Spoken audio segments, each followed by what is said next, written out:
All right, so I just wanted to throw a quick content warning out in front of this episode. This episode, holy shit, has a lot of very heavy things in it, including cancer. There is child human trafficking and threatening life of prostitution.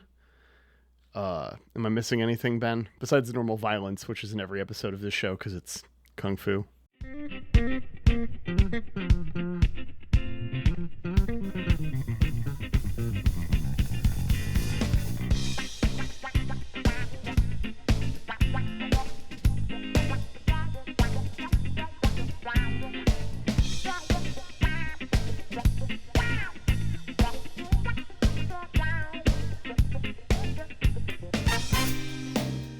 Welcome to Last Time On. This is the podcast for people who want to watch all this prestige television, but who's got time for all this? I know I don't. I'm Xhafer. And I am Ben. And we're here today with Into the Badlands, Season 2, Episode 5, Monkey Leaps Through Mist. Yes, we are.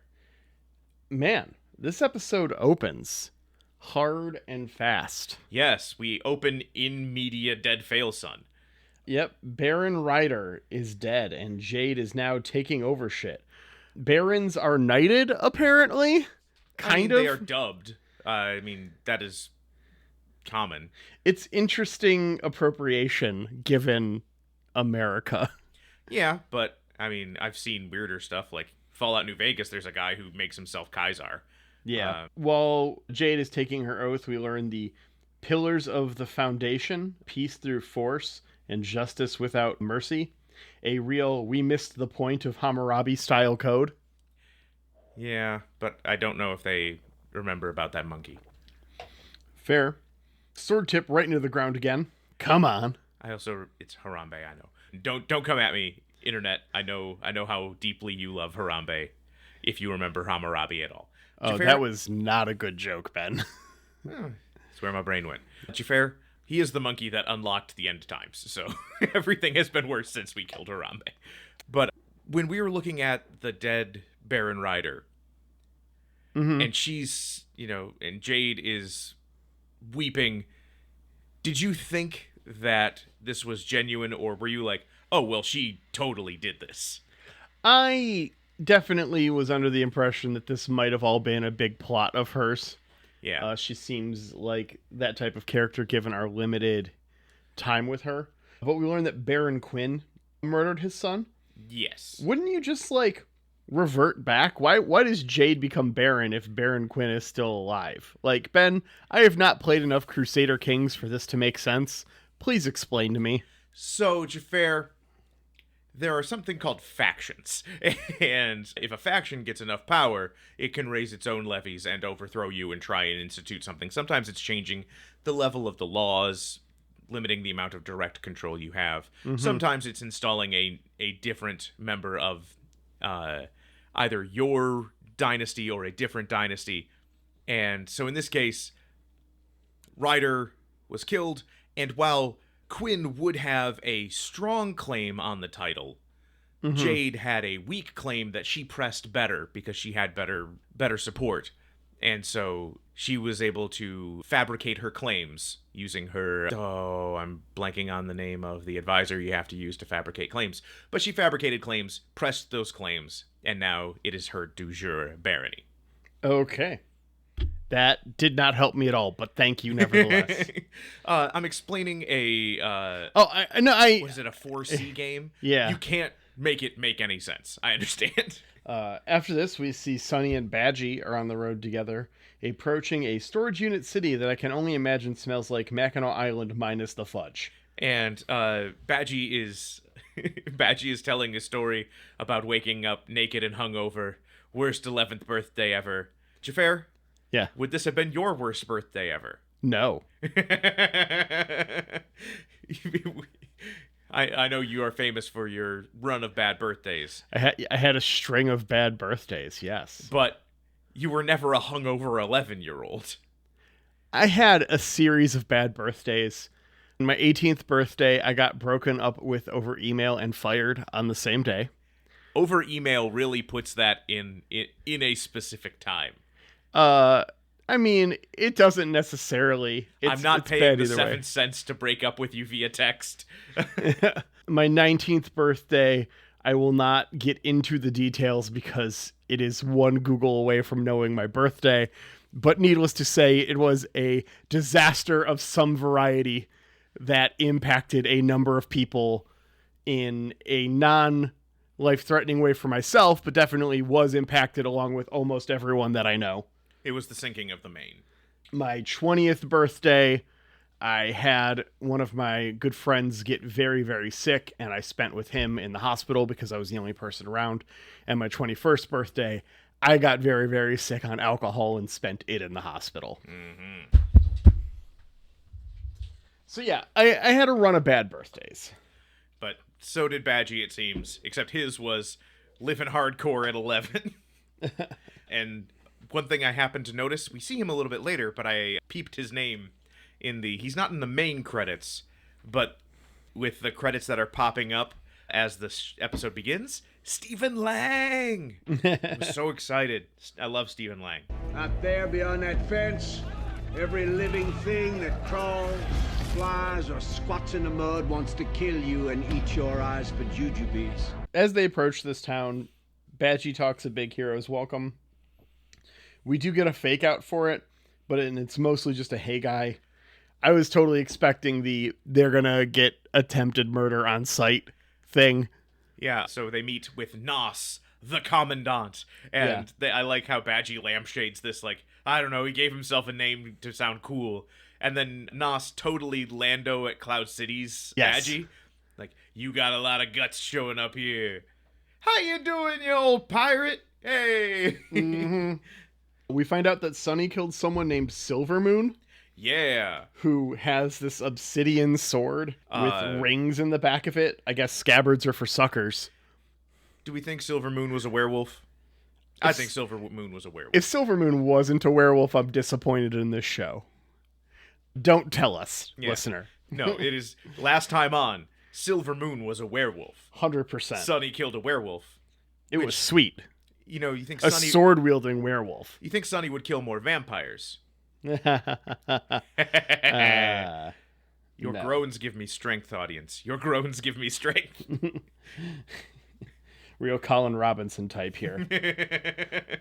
The Commandant agrees to smuggle them into the Badlands in exchange for the blade. Quinn, we cut over, who sees his dead son in the distance. Yeah, he sees Ghost Rider. Feels like my head's on fire. I call him Johnny Blaze for the rest of this without referencing it. Oh, okay. And it's fine, Ben. You just ruined my joke preemptively. I mean, he's Ghost Rider. he is Ghost Rider. Tilda apologizes for something that her mom tells her not to apologize for. She went to the Conclave without her. Yep. We find out that the widow's name is Minerva. Yes. I love the awesome names they give people in this show. You had an opportunity to name a person, Ben, and you did not go for a ridiculous name. As a father. Oh, I mean... You did not pick a ridiculous name for your child, despite my urgings. No, I was not going to name my son Lawrence Maurice, so he would be Larry Moe Curley. It's so good. No, I'm not going to do that. I respect my son. He's not a fictional character. He would have been fine. Yeah, but the widow is looking at her wall of dead butterflies because she is nothing if not on brand. Yeah. Well, Stephen Lang sits in a wheelchair trying to advise them, but clearly he is out of favor. Yep, he suggests that they use Quinn to gain the favor of the other barons since he's, quote, the biggest threat to the Badlands. We've seen him with like 6 dudes and he killed just his son. Ben, what happened, her? Well, so from context clues, we have this conclave where clearly stuff's been going wrong in the Badlands. The balance of power is upset. Mm-hmm. So the barons are like, okay, we're getting together, reestablishing things. Hey, the widow, you don't technically count. You are excluded. And so that's why Tilda wasn't supposed to be there, but she went anyway. And this is where Quinn, using his medicine woman abilities, passed down through the generations, Of course. was able to sneak in. I'm guessing they hacked up a bunch of the guards, but didn't quite get to the Barons. The only one they were able to get to was Ryder, and they would have killed the rest of them, but Tilda stopped them. And so, while everybody doesn't quite like the Widow, Tilda saving their lives put dealing with the Widow on the back burner. Okay. And also, everybody's like, also, page boy, page girl haircuts. Totally in now. Berries and cream. Oh, hurrah! Over in Paradise, MK makes a break for it. Yeah. He's back at the Kung Fu waterfalls, and Ava sounds the siren, but where did MK go? He's a monkey leaping through the mist. Yep. The Commodore starts dinner by serving some casual misogyny. I don't know if this is casual. It definitely turns to not casual. Yeah, this is it ranked. starts casual and gets significantly worse as the dinner starts. Yes. I do appreciate Sonny and Badgie's banter here. They've got a real silent badass and the guy who gets him what he wants vibe, much like a wrestler and manager. Yeah. And that's how I think of them from now on. I like it. Yes. We know that it seems Badgie is the kind of guy who's always let his mouth do the work. Yeah. But now he has somebody who can, like, back it up when his mouth gets him into trouble. But also, Sonny has never had anybody who, like, really can talk his way out of anything. And so the things don't come quite to kung fu as quickly. They are being served by swerkers, and a little girl comes to the table, and Nos gets real creepy about, oh yeah, no, I'm gonna, turn this child into, a source of income. And it is gross, but it is also kind of nice in a, like, oh, I'm really going to enjoy when this guy gets roundhouse kicked in the face sort of way. Yeah, the casual misogyny appetizers have turned into casual child trafficking with a dash of implied rape, and I'm really hoping Sonny kills this guy. Yeah, I feel like this is a different corollary to Save the Cat, the writing structure where, hey, if at the beginning of a movie you have some guy save a cat, you are going to be on that character's side the rest of the movie. If at the beginning of the episode, the bad guy threatens the abuse of a child, you will forgive anything that happens to them. And so I am excited because Sonny happens to him, and he is really good at kung fu kicks. Yep. After this, we cut over to Quinn, who sees visions of blood on his hands when a vision of his son appears, making for the least subtle imagery on this show so far. I mean, he went full Lady Macbeth. It's a classic reference. One thing we do find out in the previous scene, Sonny thinks he killed Quinn. Yes. So, the speculation we had last episode about, Ryder claiming to have killed Quinn. It was Sonny as expected. And Sonny thinks he's dead. Learns otherwise now. Yes, but this means that Quinn, 1, brain cancer, 2, almost got murdered by somebody who's really good at murdering, and then had to, through some sort of plot machinations, kill his son. He is barely holding on by a thread here. if that. We do learn some stuff about the current situation. Johnny Blaze says that Quinn is playing house with Vale and Henry. That was a twist. His son can talk a lot of shit for a dead guy who was a punk when he was alive, though. Yeah, also, this is one of those interesting, like, a personification of a mental illness appears, and starts saying things that the character doesn't agree with. And so it's, okay, is this split personalities? Is he saying, like, is this a visual representation of Quinn working through stuff? Or is it something quasi-supernatural where a personification of somebody is saying things you don't actually know? It's hard to say with this show, and this feels like a show that, if it does give an answer, and I don't think it will, it plays in that space a lot. Yeah, this is a place where it being the actual spirit of Quinn is not out of the equation. No. Jade gets Orla Brady over for an update. Husband. Orla Brady? Orla Brady is the actress who plays Lydia. Oh, okay. I was just like, was one of these people in the 90s Brady Bunch? No. Anyways, Lydia gets the update. Husband, unalive. Son, unalive. Yes. Were you surprised Lydia was still alive? I was. No. I think she seems like the long-term kind of plotting character that's going to be the main villain of this show when it ends. See, I think she's going to end up either taking over for Jade or doing something with the Widow or some other Baron, and is going to be a whole thing at some point. Well, now that I know she's still a going concern, I have adjusted my expectations. I could see her as the kind of person where, hey, we only got her for one season. Mm-hmm. But yeah, we see Lydia and Jade. Lydia does some real A-level acting here. It's really good. I was very impressed. We come back from commercial to find Vale tied up by one of Quinn's lieutenants, who wants to know about one of his dudes that he thinks Vale killed. Edgar. She says that Edgar had tried to rape her, but Edgar was gay. Did you get kicked too many times in the head by a kangaroo when you were a kid? Because I don't know if you can see my gear, lady. I'm gay. So, did he? Yeah. So one thing I did like here, real matter of fact, like, hey, Edgar was gay. He didn't want to assault you, which puts to rest the second of two predictions you had about this show in the pilot, Xhafer. One, it's totally passed the Bechdel test. It did characters. Last episode. Yeah. And two, people seem pretty cool with people being gay.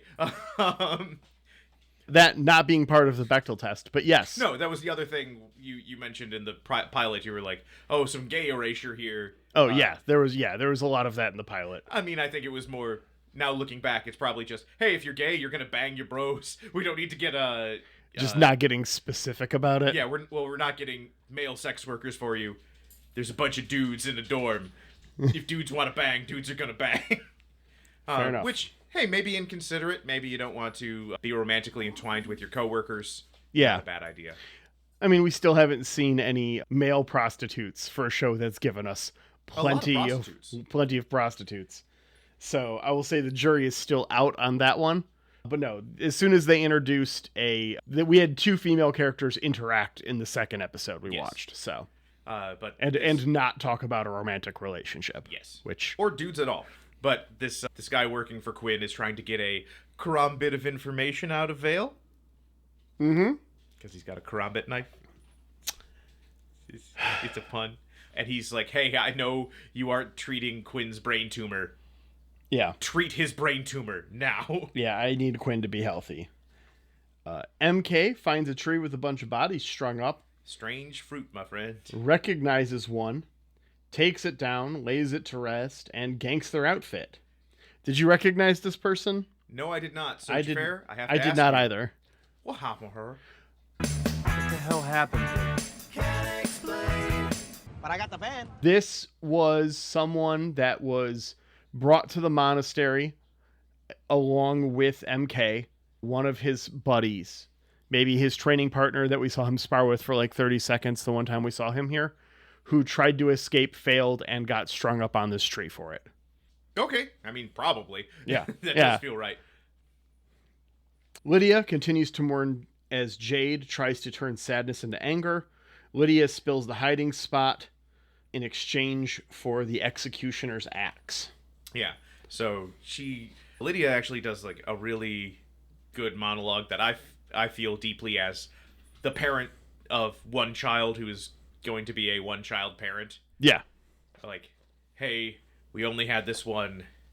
Now they're gone. Like, that terrifies me. So I really appreciated her acting here. Minerva has a map, we see. Yeah, she's got herself I recognized this map. Oh. Not like the map itself in its form, but there were rivers and cities, and their proximation to those places allowed me to identify this area. I mean, I have been in this area. Colorado? No, farther east than that. We are in Missouri, up to the edge of southern Illinois. We're mostly west of the Mississippi River, south of Iowa, north of Louisiana. So it looked like mostly Missouri with maybe a little Illinois, maybe a little Kansas. It's hard to tell how far some stuff goes. But if I had to guess, that chunk of land is the Badlands. But before you get to Oklahoma, Texas. It might go south into Oklahoma and Texas, and that map we don't see all of this map. Fair. We only see the northeast corner of this map, really. And everything past a certain point is like marked off to the east. Not in a way like, oh, this is some other country or something, but like there is a boundary. So I wonder if, as part of the apocalypse that led to our post-apocalypse, the East Coast doesn't exist anymore. Well, and that would tell us that Sonny is probably in California right now. Yes. Because he's trying to get over the mountains. And if we are in Missouri... And not Appalachia. Yeah, you'd have to go over the mountains and then through Kentucky and Tennessee. Not the path. No, I do believe you're correct. They're in California, possibly Nevada. Yeah. Or they're much farther north and have a good bit south to go as well, and he's in, like, Washington, Oregon. Yeah, but we're talking Rockies, not Appalachians. 100%. Badgie walks into the wrong tent as Emilio wanders in and is like, hey, Sonny, what's going on with the whole you not being a terrible piece of shit thing? Yeah. Every man in this universe is a terrible piece of shit, but you, apparently. Well, except he is kind of, because he is looking for any excuse to get out of doing the right thing here. For sure. And when Portia comes in, Emilio's the child. Yes, so her mother comes in, and it is always the same thing when we get hey, I am a sworker who has been sent to you, and we get the character who's like, no, you can just get out of here. I don't want... It's like, I'll get beaten up if I don't stay here for at least 15 to 45 minutes. Yeah. So, hey, maybe understand the situation. Amelia comes in, asks Sonny to kill Nas. I need Nas. Before Amelia is made to begin working as a doll, and he refuses. Yeah, so Portia is just like, please, you have to save my daughter, do anything. And Sonny's like, no, I've got my own stuff going on. Yeah, it's real gross and sad, and I wish Sonny had just been like, yup. We come home to find Quinn holding a knife to baby Henry. Yeah, he is following Ghost Rider's suggestion to test to see if Vale is actually reformed on him, which, hey, great way to see if a lady likes you. Threaten to stab her baby. Yeah. He's trying to maintain two conversations, one with Vale and one with Johnny Blaze. And the actor here is doing a real solid, unhinged madman. One thing I did like is this shows that his conversation with his visions is... At least out loud from his perspective. Yes, it is out loud, so it is not...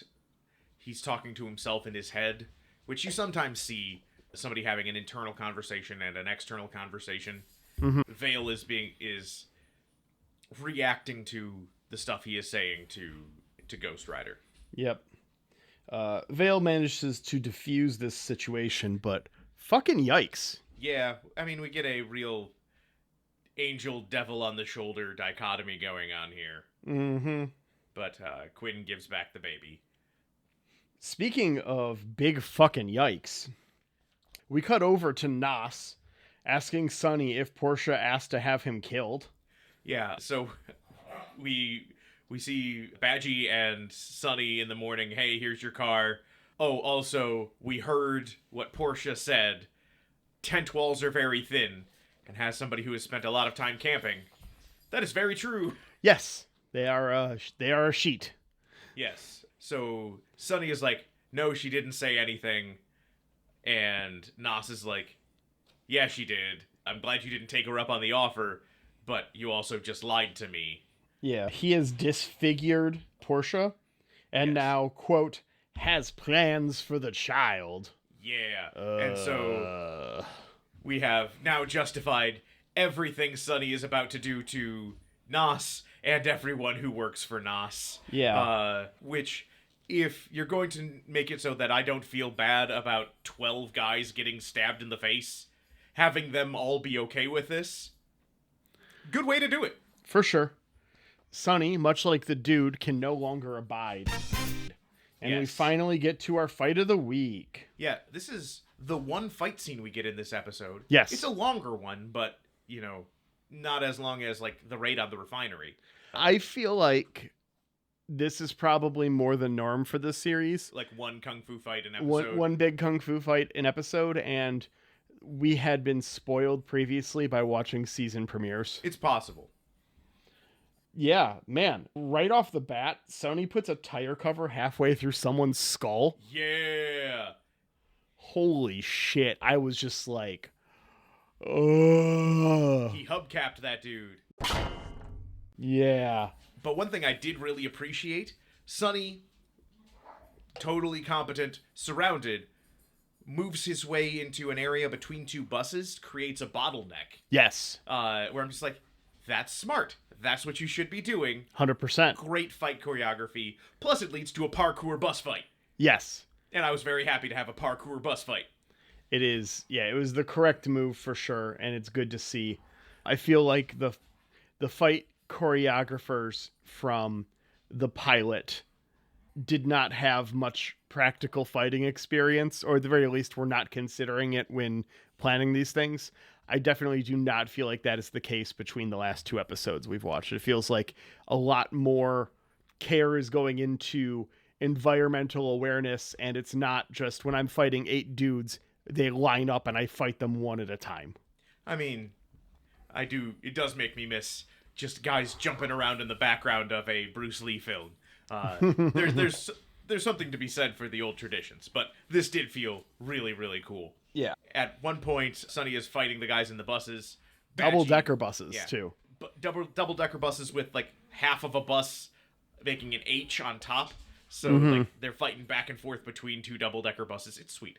Badgie rescues Portia, throws her in the car, notices the car doesn't have any keys. Yeah. And this didn't endear me to Badgie, where he's just like, "Aw, heck," and grabs a bat with chains wrapped around it and just goes and Mark McGuire's Nos. Do you want to know the terrifying truth? Or do you want to see me sock a few dingers? Dingers! Yep. Gets the keys and the sword. Yes. Throws the sword back to Sonny, who uses it to quickly dispatch the rest of the bad guys. Yep. And then they make their escape. Nos survives. I'm just going to call it now. My daytime prediction is Nos comes back and gets killed. Oh, I'm sure the next episode is their Mad Max Fury Road. Oh, are we going to miss the Fury Road episode? I think we're missing their Mad Max Fury Road episode, which I'm a little disappointed about. They're driving away in a spiky car. Yeah. It's very Mad Max. Yes. Now, that said, for somebody like Nick Frost, not a small man. No. Hits a guy in the head with a baseball bat covered in chains. Bad day. Nos gets up real quick. Most people, this is definitely some movie magic. Most people, you get hit once in the head with a baseball bat covered in chains. If you get back up, you are not getting up the same. Yeah. He's just drank a bunch of Nos energy drink. That's where his name comes from. Well, or he really believes in family. So we cut now to... We know he doesn't really believe in family, Ben. Yeah, no, he does not. We cut over to Minerva telling her advisor She's going to make an alliance with Quinn because the Barons fucking suck. Yeah, and now we get a reverse here, because what is the advisor's name? What's Stephen Lang's name? I didn't catch it. Waldo. And she's like, Waldo, find this guy. And if you don't find him first, heaven help you. And that feels kind of pointed to a guy in a wheelchair. Yeah. I'm just like, I might actually, like, even if I'm trying really hard, it's hard for me to get places. Yeah, the Badlands is not ADA compliant. No. So good luck, Wheels. Maybe you'll find the rest of the BK Kids crew to help you. After this, we see Quinn smoking some opium while watching old Charlie Chaplin films. This is impossible. No, that wasn't Charlie Chaplin. That was Buster Keaton. He was watching Buster Keaton. Yeah? Yeah.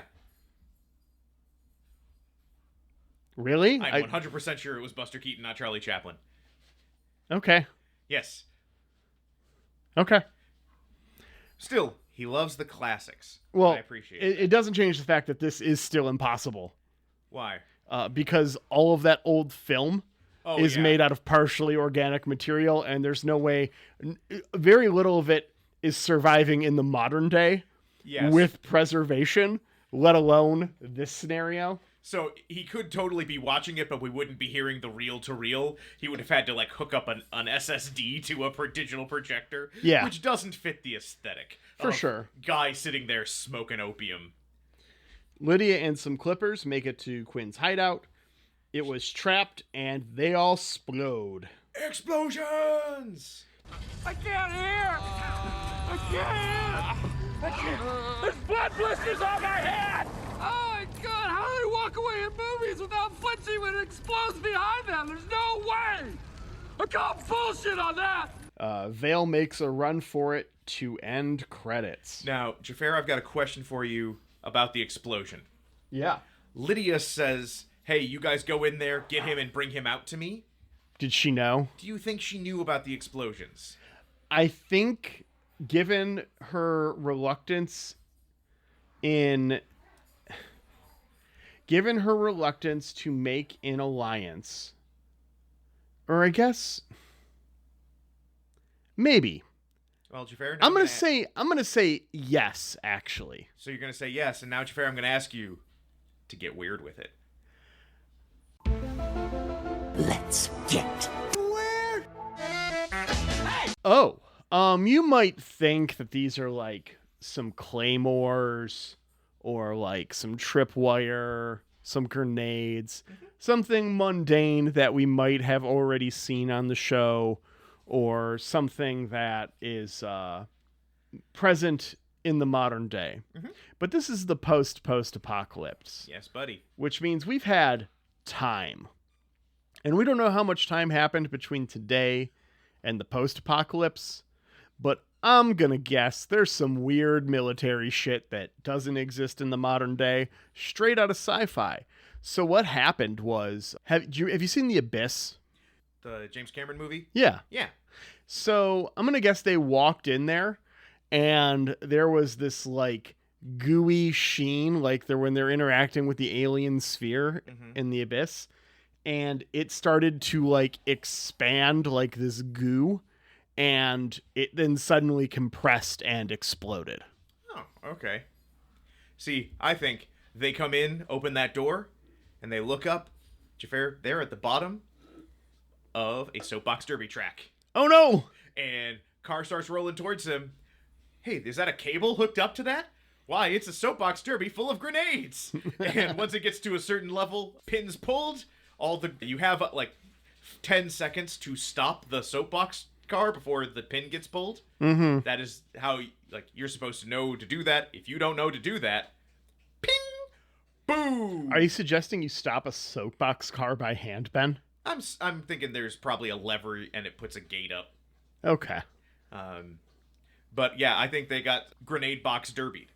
Okay. All right, well, that is the episode.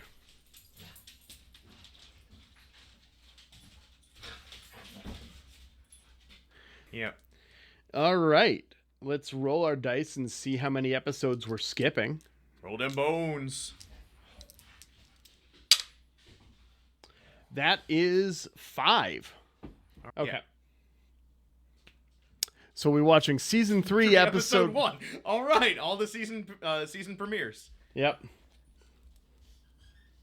All right, so we have our predictions for next episode. Lincoln, what are you doing up there? Guessing. I guess no one's coming. I have seen into the future. You ruined the prophecy. My daytime prediction, very similar to the one you mentioned, Xhafer.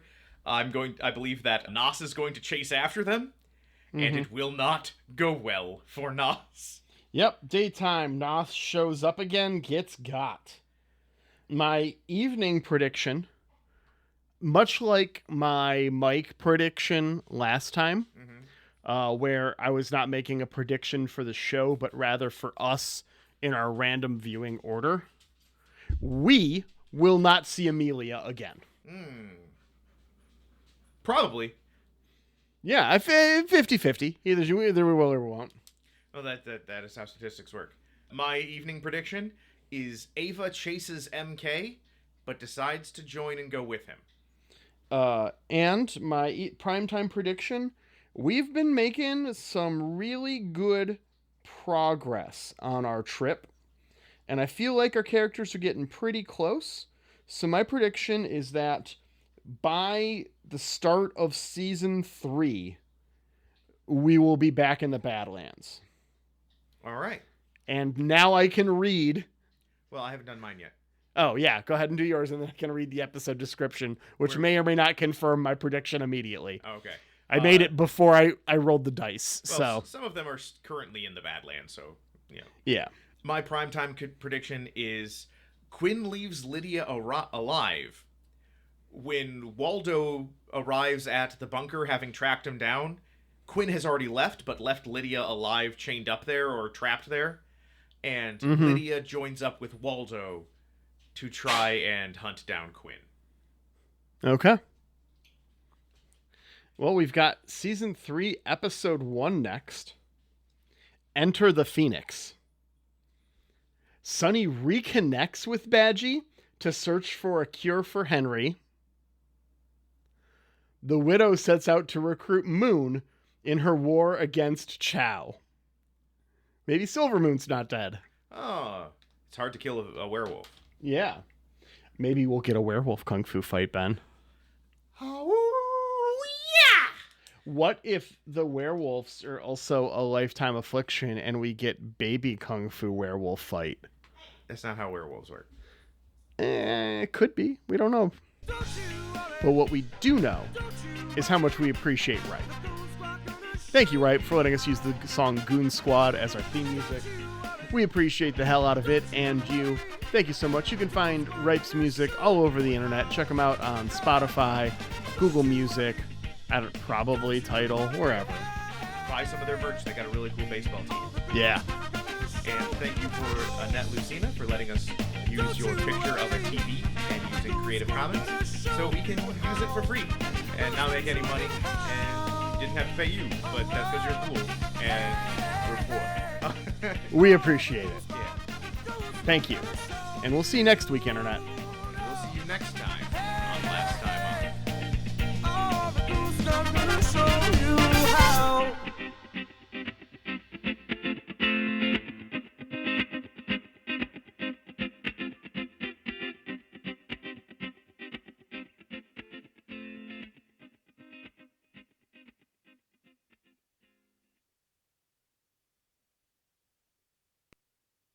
Oh, dang it.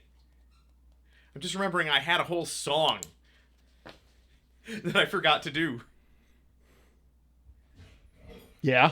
Oh, yeah, I was going to go start this episode off with Mist Monkey, that funky monkey. Mist Monkey, roundhouse, that funky monkey. Well, now I can put it in the after credits. Well, now you can put it in the after credits.